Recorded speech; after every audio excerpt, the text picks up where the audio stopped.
বন্ধুরা, আজ আমি তোমাদেরকে ঘুরে দেখাবো স্বামী নারায়ণ মন্দির।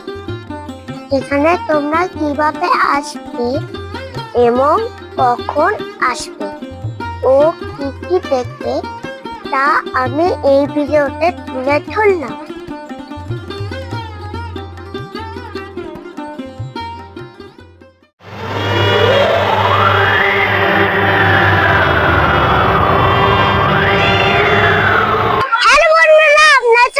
আমার নতুন ব্লগ নিয়ে আছিলাম না, দেখাবো পয়ালের মন্দির।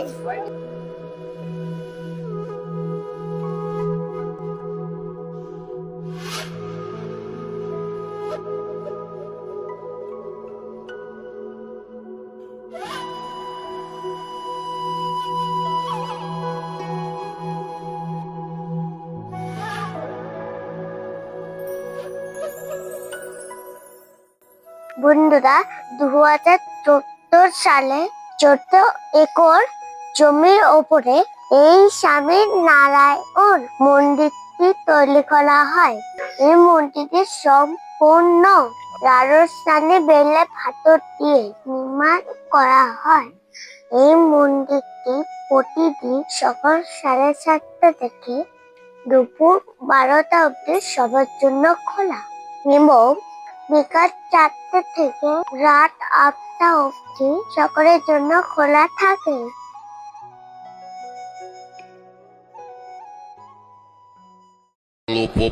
ধান খেতে কুকিল পাখি, মরিচ খেতে টিয়া। আমার ভিডিওতে লাইক না দিলে হবে না তোমার বিয়া।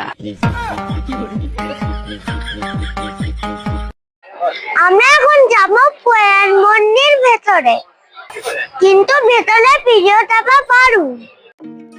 মূল মন্দিরের সিঁড়ির নিচে আছে বিনামূল্যে জুতো রাখার ব্যবস্থা। এই মন্দিরে ভগবান স্বামী নারায়ণ, ঘনশ্যাম মহারাজ, হরে কৃষ্ণ মহারাজ, রাধা কৃষ্ণ এবং শ্রী ও গণেশ ঠাকুরের প্রতিদিন পুজো করা হয়। চাইলে তোমরা এখানে পুজো দিতে পারো। এবার তোমাদেরকে বলি যে কিভাবে পয়াল মন্দির আসবে। শিয়ালদা ও স্টেশন থেকে বারুইপুর লোকালে উঠে বারুইপুর স্টেশনে নেমে সেখান থেকে বাসে বা অটোতে আমতলা এসে পয়াল মন্দির যাওয়া যায়। এছাড়া ধর্মতলা থেকে ডায়মন্ড হারবার বা নামখানাগামী যে কোনো বাস পয়াল মন্দিরের সামনে দিয়ে যায়। আপনারা চাইলে বাসেও আসতে পারেন। আমাদের মন্দির খোলা শেষ, আমরা এখন যাব পার্কে। চলো।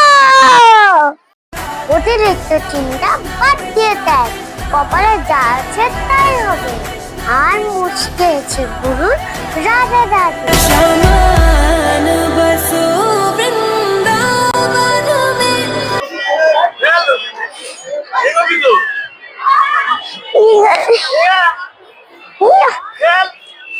ফেলতে পারছি না। হ্যাঁ, হচ্ছে এই নড়েছে, একটু নড়েছে,